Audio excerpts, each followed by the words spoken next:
পাঠাই রে, তোর যে কবে খাবো? তুই কলেজে বড়, তুই তোর না খেয়া কলেজে গেলি আমার তো পড়াশোনাই হয় না। রে রে 8 ঘন্টা দেরি হয়ে গেল। 15 দিন ধরে খালি স্যারের কাছে মাইরি খাচ্ছি। এটা বছরের নতুন ফল। তুই তাড়াতাড়ি বড়, আমি কলেজ থেকে আইসি খেবির বাড়ি, আমি তাড়াতাড়ি কলেজ যাই। আসার আর সময় পাইল না। ওই মিনসে কইছিলাম জ্বরের ওষুধ আনো, মিনসে তো আমার কথা শুনল লাই। এই মর্দা কি ভালো, আজ বাই থাকুক, আমি জ্বরে বাঁচতেছি নি।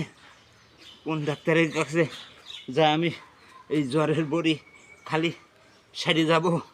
একটা শিক্ষিত মানুষের থেকে শুনি যে কোন ডাক্তারের কাছে গেলে আমি ভালো হয়ে যাব, সেরে যাব। যাই। Oh no! Wow!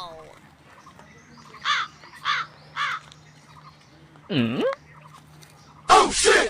Oh shit! Huh?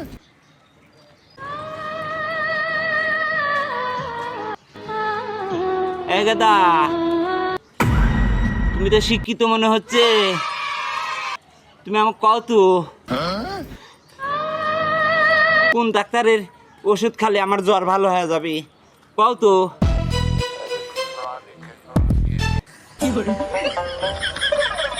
কাকে আমার এমনি সময় নাই। আচ্ছা আপনার 7টা দিন আমাকে সময় দেন, আমি ভাই কব না। এমনি গাড়ি পাচ্ছি না, রাস্তায় যাই।